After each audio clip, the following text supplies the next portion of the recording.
نحمده ونصلي على رسوله الكريم اما بعد فاعوذ باللہ من الشیطان الرجیم بسم اللہ الرحمن الرحیم۔ معزز سامعین و سامعات، السلام علیکم ورحمۃ اللہ وبرکاتہ۔ آج میں آپ کو بتانا چاہوں گی کہ عورتوں کو پردہ کس طرح کرنا چاہیے،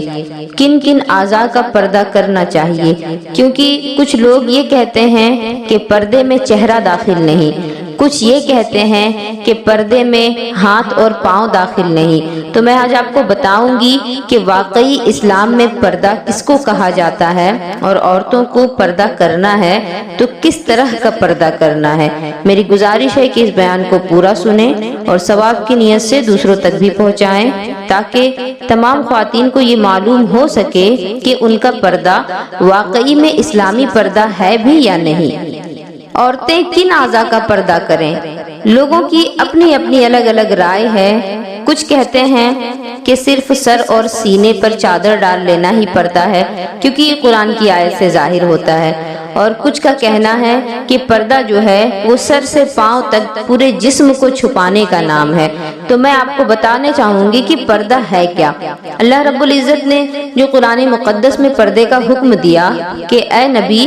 آپ اپنی ازواج کو اور مومنہ عورتوں سے کہہ دیں کہ وہ اپنے سر اور سینے پر چادریں ڈال لیا کریں جب وہ گھروں سے باہر جائیں۔ تو اس آیت کے تحت یہ بات تو ظاہر ہوتی ہے کہ سر کو ڈھانکنا ہے اور سینے پر دوپٹہ رکھنا ہے، لیکن اس کے ساتھ چہرے کا بھی پردہ کرنا ضروری ہے، کیونکہ آج کا جو دور ہے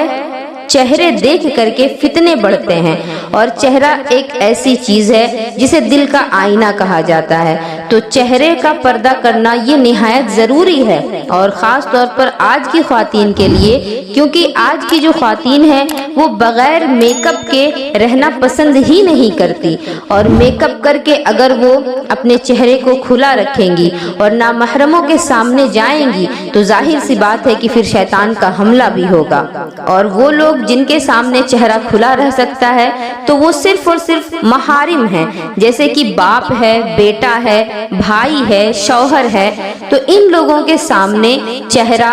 ہاتھ کی ہتھیلیاں اور پاؤں جو ہے وہ کھلے رہ سکتے ہیں، کیونکہ یہ ضرورت کی چیزیں ہیں۔ تو اس وجہ سے ان کو کھلا رکھنے کی اجازت ہے محرم کے سامنے، لیکن غیر محرم کے سامنے ان اعضاء کو بھی ڈھکنے کا حکم دیا گیا ہے۔ میں آپ کو ایک حدیث پاک بتانا چاہوں گی کہ نبی پاک علیہ الصلوۃ والسلام صحابہ کرام کے درمیان تشریف فرماتے۔ آپ نے صحابہ کرام سے پوچھا کہ مجھے یہ بتاؤ کہ سب سے اچھا پردہ کیا ہے۔ صحابہ کرام نے اپنے اپنے طور پر جواب دیا۔ کسی نے کہا کہ سر کو ڈھک لینا، کسی نے کہا کہ سر اور سینے کو ڈھک لینا، اسی طرح سے سب نے اپنے اپنے جواب دیے۔ پھر آخر میں حضرت مولا علی کرم اللہ وجہ الکریم سے پوچھا جانے لگا، تو آپ حضرت فاطمہ الزہرا کے پاس تشریف لے گئے، اور سیدہ فاطمہ الزہرا سے جا کر کے کہتے ہیں کہ اے فاطمہ، مجھے یہ بتاؤ کہ سب سے اچھی عورت کون ہے، اور عورت کے لیے سب سے اچھا پردہ کیا ہے، سب سے صحیح پردہ کیا ہے۔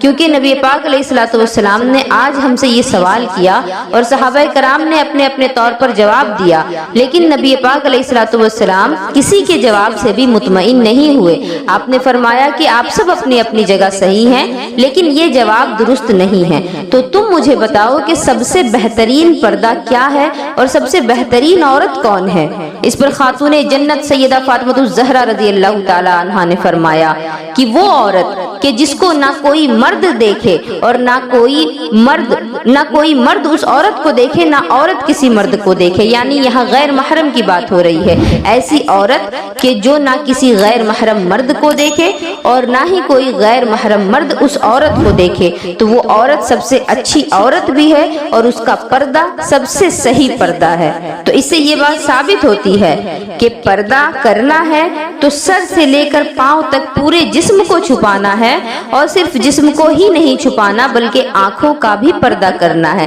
ایسا نہیں کہ ہم نے حجاب کر لیا، ہم نے پردہ کر لیا تو اب ہم غیروں کی طرف دیکھتے رہیں، ایسا ہرگز نہیں، بلکہ ہمیں اپنے جسم کا تو پردہ کرنا ہی ہے، ساتھ ہی ساتھ اپنی نگاہوں کی بھی حفاظت کرنی ہے۔ حضرت عبداللہ ابن مکتوم جو کہ ایک نابینا صحابی تھے، وہ نبی پاک علیہ الصلوۃ والسلام کی بارگاہ میں حاضر ہوئے۔ ازواج مطہرات وہیں موجود تھیں، لیکن آپ نے ان سے پردہ نہیں کیا۔ اس پر رسول پاک علیہ الصلوۃ والسلام نے فرمایا کہ تم ان سے پردہ کیوں نہیں کرتی؟ اس پر ازواج مطہرات نے فرمایا یا رسول اللہ وہ تو نابینا ہیں، وہ تو ہمیں نہیں دیکھ سکتے۔ نبی پاک علیہ الصلوۃ والسلام نے ارشاد فرمایا کہ وہ نابینا ہیں، تم تو بینا ہو، تم تو انہیں دیکھ سکتی ہو، تو تم پر یہ ضروری ہے کہ تم ان سے پردہ کرو۔ تو اس سے بھی یہ بات ثابت ہوتی ہے کہ ہمیں کوئی دیکھے یا نہ دیکھے، ہمیں اپنی نگاہوں کی حفاظت ضرور کرنی ہے تاکہ ہم کسی غیر کو دیکھ کر کے آنکھوں کی وجہ سے گنہگار نہ ہو اور ہماری آنکھوں کا بھی پردہ ہو جائے۔ تو اس سے یہ بات ثابت ہوتی ہے کہ جہاں جہاں فتنے کے امکانات ہیں ہمیں ان سب سے بچنا ہے، یہاں تک کہ عورت خود عورت سے بھی پردہ کرے، یہ اسلام کہتا ہے، کیونکہ ہمیں اسلام میں یہ حکم دیا گیا کہ ایک چادر میں دو عورتیں نہ سوئیں۔ تو اس سے بھی یہ بات ثابت ہوتی ہے کہ پردہ اتنا ضروری ہے کہ ایک عورت بھی دوسری عورت کے جسم کے اعضاء کو نہیں دیکھ سکتی، یہاں تک کہ اگر بالغ لڑکی ہے تو اس کی ماں بھی اس کے جسم کے جو پوشیدہ اعضاء ہیں ان کی طرف نظر نہیں ڈال سکتی، ان سے بھی بچنے کو کہا گیا ہے۔ لیکن اگر کوئی مجبوری ہے، کوئی پریشانی ہے تو اس وقت اجازت دی جاتی ہے۔ حضرت اسماء بنت عمیس رضی اللہ تعالی عنہ فرماتی ہیں کہ میں سیدہ فاطمہ الزہرا رضی اللہ تعالی عنہ کے پاس بیٹھا کرتی تھی اور ان کو اپنے پردے کی اتنی زیادہ حفاظت کا خیال تھا کہ سیدہ فاطمہ الزہرا ایک مرتبہ بیٹھی تھی پریشانی کے عالم میں، تو میں نے جب ان سے پوچھا کہ یا فاطمہ الزہرا آخر آپ پریشان کس وجہ سے ہیں، تو آپ نے فرمایا کہ میں اس وجہ سے پریشان ہوں کہ میں زندگی میں نے اپنے پردے کی حفاظت تو کر لی، لیکن میں اس وجہ سے پریشان ہوں کہ جب میرا انتقال ہو جائے گا اور جب مجھے میرے جنازے کو لوگ اٹھا کر کے لے جائیں گے تو اس وقت میرے جسم کی بناوٹ ظاہر ہوگی اور میرے جسم پر لوگوں کی نگاہیں پڑیں گی، تو اس وقت میں اپنے پردے کی حفاظت کیسے کروں گی؟ اللہ اکبر! یہ ہے نبی کی بیٹی فاطمہ الزہرا کہ جنہوں نے زندگی میں تو اپنے پردے کی حفاظت فرمائی ہی، اور ان کو اس خیال سے پریشانی ہوا کرتی تھی، یہ خیال ان کو ستایا کرتا تھا کہ میرے مرنے کے بعد میرے پردے کا کیا ہوگا، میرے مرنے کے بعد میرے پردے کی کیسے حفاظت ہوگی۔ آج ہم خود کو سیدہ فاطمہ الزہرا کی کنیز کہتے ہیں، تو اے کنیزان فاطمہ الزہرا میری بات کو ذرا غور سے سننا۔ سیدہ فاطمہ الزہرا رضی اللہ تعالی عنہ اس بات سے پریشان رہا کرتی تھی کہ جیتے جی تو میں نے اپنے پردے کی حفاظت کر لی، لیکن میرے مرنے کے بعد میرے پردے کا کیا ہوگا، کون میرے پردے کی حفاظت کرے گا؟ تو اس پر حضرت اسماء بنت عمیس فرماتی ہیں کہ میں نے دیکھا ہے کہ ایک عورت کا جنازہ جا رہا تھا تو اس کے جنازے میں اس طرح سے پردے کا انتظام کیا گیا تھا کہ جنازہ جس پر رکھا گیا تھا وہ تختہ، اس کے چاروں جانب لکڑیاں باندھ دی گئیں اور ان لکڑیوں کے اوپر پھر چادر ڈال دی گئی، اور جس کی وجہ سے وہ جسم جو تھا اس عورت کا پوری طرح سے ڈھک گیا اس چادر کی وجہ سے، اور اس عورت کا جسم جو ہے بالکل کہیں سے بھی ظاہر نہیں ہو رہا تھا۔ اس پر سیدہ فاطمہ الزہرا بہت زیادہ خوش ہوئی اور فرمایا کہ اب مجھے پریشانی نہیں اس بات کی کہ میرے مرنے کے بعد میرے پردے کا کیا ہوگا، اور پھر آپ نے وصیت کی کہ جب میرا انتقال ہو جائے تو میرے جنازے میں زیادہ لوگوں کو شریک نہ کرنا، میرے جنازے کی خبر زیادہ لوگوں کو نہ دینا، اور میرا جنازہ جو ہے وہ دن میں نہیں رات کے اندھیرے میں اٹھانا تاکہ کم لوگ شرکت کر سکیں۔ جبکہ رسول اللہ صلی اللہ تعالی علیہ وسلم نے تو یہاں تک فرمایا ہے کہ جس کے جنازے میں زیادہ سے زیادہ لوگ ہوں گے وہ شخص جو ہے جنتی ہوگا، کیونکہ ان لوگوں کی دعائیں مغفرت کی وجہ سے اسے بخش دیا جائے گا۔ اور لیکن سیدہ فاطمہ الزہرا فرما رہی ہیں کہ میرے جنازے میں کم سے کم لوگ آئیں، اس کی وجہ یہ تھی تاکہ آپ کا پردہ جو ہے اس کی حفاظت ہو سکے۔ اور حضرت سیدہ فاطمہ الزہرا جو کہ خاتون جنت ہیں تو انہیں اس چیز کی فکر کیسے ہو سکتی تھی کہ ان کے جنازے میں کم لوگ اگر آئیں گے تو ان کے لیے جنتی ہونے کی ضمانت باقی نہیں رہے گی۔ جب جنت ان کے قدموں تلے ہے تو پھر جنتی ہونے کی ضمانت بھلا کسے مل سکتی ہے؟ پھر جب سیدہ فاطمہ الزہرا کا انتقال ہوا 3 رمضان المبارک کو تو آپ کا جنازہ رات کے اندھیرے میں اٹھایا گیا، اور آپ نے جو وصیت کی تھی بالکل اسی طرح سے آپ کے جنازے کو لے جایا گیا، جس کی وجہ سے نہ ہی آپ کے جسم کی بناوٹ اور نہ ہی کوئی دوسری چیز کسی کو نظر آ سکی۔ تو یہ تھی سیدہ فاطمہ الزہرا اور ان کا پردہ کہ زندگی میں بھی انہوں نے اپنے پردے کی کی حفاظت کی اور مرنے کے بعد بھی انہوں نے اپنے پردے کی حفاظت کی۔ لیکن آج ہم خود کو سیدہ فاطمہ الزہرا کی کنیز تو کہتے ہیں، ان کی کنیز ہونے کا دعویٰ تو کرتے ہیں اور ہم پردہ بھی کرتے ہیں، لیکن کیا ہمارا پردہ ان کے پردے کی طرح ہے بھی؟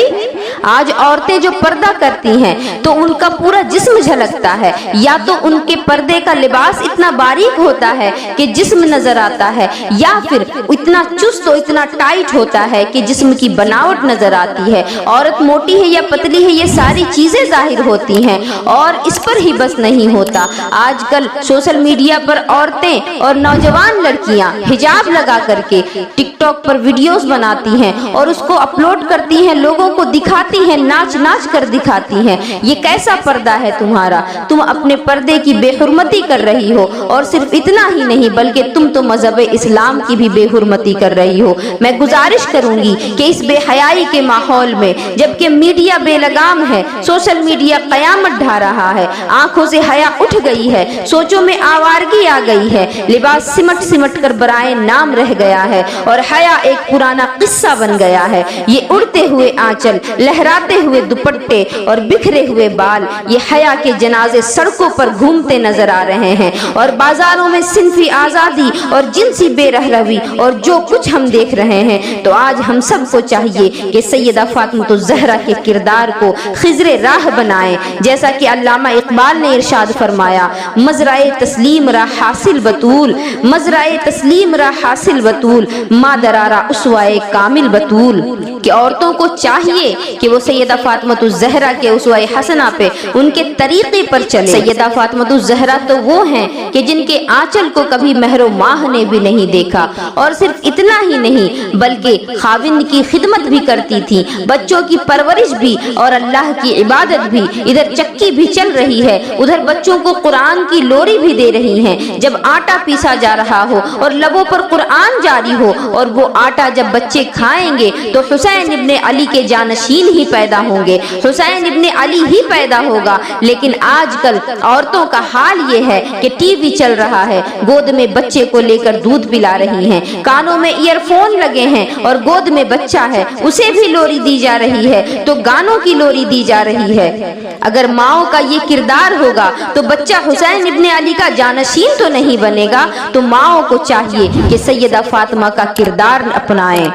آج ہم سوشل میڈیا میں دیکھتے ہیں لوگ یہ دلیلیں پیش کرتے ہیں کہ اسلام تنگ نہیں ہے، تم نے اسلام کو تنگ کر دیا ہے، عورتوں کو تم نے قید کر دیا ہے۔ میں ایک ہی بات کہا کرتی ہوں کہ رسول کریم کی بیٹی کے پردے کا کیا عالم تھا، جن کو زندگی میں اپنے پردے کی حفاظت کی فکر تو تھی ہی، لیکن مرنے کے بعد بھی ان کو اپنے پردے کی حفاظت کی فکر رہی کہ میرے مرنے کے بعد میرے پردے کا کیا ہوگا۔ اور قیامت میں جب سیدہ فاطمہ الزہرا گزریں گی تو اس وقت کا یہ منظر ہوگا کہ ندا آئے گی، یا اہل الجمری غضوا ابصارکم لان فاطمہ بنت محمد حتی تمر، کہ اے اہل محشر اپنی نگاہیں نیچی کر لو، اس لیے کہ محمد کی بیٹی فاطمہ گزرنے والی ہیں۔ اور سیدہ فاطمہ الزہرا گزریں گی تو 70,000 حوروں کے جرمٹ میں گزریں گی، اور اس پر بھی حکم دیا جائے گا کہ اے انبیاء، اے اولیاء، اے نیکوکارو، اے صالحین، اپنی اپنی نگاہیں نیچی کر لو، کیونکہ محمد کی بیٹی فاطمہ گزرنے والی ہے۔ میں پوچھنا چاہوں گی اپنی قوم کی عورتوں سے، مجھے بتاؤ کہ کیا مغرب کی بے پردہ عورتوں کی طرز زندگی کو اپنانا پسند کرو گی، یا سیدہ فاطمہ کی طرح خود کو باحیا اور باپردہ رکھنا پسند کرو گی؟ میں پوچھنا چاہوں گی اپنی قوم کی شہزادیوں سے کہ وہ سڑکوں پر لہرا لہرا کر چلنے کو فخر محسوس کریں گی، یا پھر یہ کہ اپنے مخصوص پردے میں سمٹ کر کے گھر میں رہنا اور کسی مجبوری پڑنے پر مکمل پردے کے ساتھ گھر سے باہر نکلنا پسند کریں گی؟ کوئی بھی لڑکی یہ پسند نہیں کرے گی کہ وہ مغرب کی بے حیا لڑکیوں کی طرح باہر نکلے اور اس کی وجہ سے لوگوں کی وحشی نظریں اس کے اوپر پڑیں۔ وہ چاہے گی کہ میں تقدس معاف زندگی گزاروں، میری بہنوں، تمہارا برقع تمہارے لیے قید خانہ نہیں، بلکہ تمہارے برقعے کی ایک ایک سلوٹ تمہارے لیے حیا کا پہرا ہے۔ تم مغرب کی اداکارہ نہیں، تم مشرق کی بیٹی ہے۔ تو عائشہ ہے، تو فاطمہ ہے، تو خدیجہ ہے۔ تیرا پردہ اس کائنات کے حسن کی علامت ہے۔ تو سمٹ جائے گی تو امت پھیل جائے گی، تو گھر کو سنبھال لے گی تو امت بحر و بر پر قابض ہو جائے گی۔ لیکن آج کل عورتوں کا حال یہ ہوتا ہے کہ گھروں کے باہر بیٹھی ہوئی ہوتی ہیں اور اس طرح بیٹھی رہتی ہیں کہ جیسے کسی آنے والے کا انتظار ہو رہا ہے۔ برسوں سے کسی کو نہیں دیکھا اور اس کا انتظار کر رہی ہیں۔ ہر روز ہر شام گھر کے باہر بیٹھ جائیں گی اور اس طرح بیٹھیں گی جیسے کہ کسی کا انتظار کر رہی ہیں۔ میں کہنا چاہوں گی میری ماں بہنوں سے کہ تم جو اپنے گھر کے باہر دروازے پر بیٹھتی ہو، کیا کسی غیر محرم کی نظر تم پر نہیں پڑتی؟ اور کیا تمہاری نظر کسی غیر محرم پر نہیں پڑتی؟ تو اگر ایسا ہوتا ہے تو تم اچھی عورت کیسے ہو سکتی ہو؟ کیونکہ سیدہ فاطمہ الزہرا نے تو یہ بات صاف صاف الفاظ میں فرمائی کہ سب سے بہترین عورت وہ ہے کہ جو نہ کسی غیر محرم مرد کو دیکھے اور نہ ہی اسے کوئی غیر محرم مرد دیکھے۔ صرف اللہ رب العزت سے نیک اولاد کی خواہش کرنا، صرف دعا کرنا ہی تمہارے لیے کافی نہیں، بلکہ تمہیں خود نیک بننا ہوگا۔ کیونکہ جب سیدہ فاطمہ الزہرا ماں ہوتی ہیں تو بیٹا حسین ابن علی ہوتا ہے، جب ام الخیر فاطمہ ماں ہوتی ہے تو بیٹا غوث اعظم جیلانی ہوتا ہے۔ تم اگرچہ فاطمہ الزہرا نہیں، تم اگرچہ ام الخیر فاطمہ نہیں، لیکن تم ان کی کنیز تو ہو۔ تم اگر ان کی واقعی میں سچی کنیز بن گئی تو تمہاری گود میں بھی جو اولاد آئے گی تو پھر وہ حسین ابن علی کا غلام ہوگا، وہ معین الدین چشتی کا غلام ہوگا، وہ غوث اعظم جیلانی کا غلام ہوگا۔ اگر تم چاہتی ہو کہ تمہاری گود میں آنے والا بھی اللہ اور اس کے رسول کا فرما بردار ہو تو پہلے تمہیں فرما برداری کرنی ہوگی، اور مردوں کو چاہیے کہ پہلے وہ اللہ اور اس کے رسول کی فرما برداری کریں اور اس کے بعد یہ خواہش کریں کہ اللہ انہیں نیک اولاد عطا فرمائے۔ کیونکہ اگر تم اپنے رب کے فرما بردار نہیں تو یہ بات بھول جاؤ کہ تمہاری اولاد تمہاری فرما بردار ہوگی۔ تو تمہیں پہلے اپنے رب کا فرما بردار ہونا ہوگا، پھر تمہاری اولاد تمہاری بھی فرما بردار ہوگی اور تمہارے رب کی بھی فرما بردار ہوگی، اور تمہاری گود میں پلنے والا بچہ جو ہے وہ حسین ابن علی کا کردار دنیا کو دکھائے گا۔ اللہ رب العزت ہم تمام خواتین کو سیدہ فاطمہ الزہرا کے طرز عمل پر چلنے کی توفیق عطا فرمائے، اور تمام مردوں کو سیدنا علی مرتضی کرم اللہ وجہ الکریم کے اسوہ حسنہ پر چلنے کی توفیق عطا فرمائے۔ نبی کے گھر کی ہے عزت نبی سے سنتے ہیں، علی کے گھر کی ہے عزت علی سے سنتے ہیں۔ وہ جس نے معزز کیا گھرانے کو اور حسین پال کے جس نے دیا زمانے کو۔ اگر بندے زدرویشی پذیری ہزار امت بمیرت تو نہ میری، بطول باش و پنہا شو ازیں عصر کہ آغوش تو بشبیر بگیری۔ وما علینا الا البلاغ۔ السلام علیکم ورحمۃ اللہ وبرکاتہ۔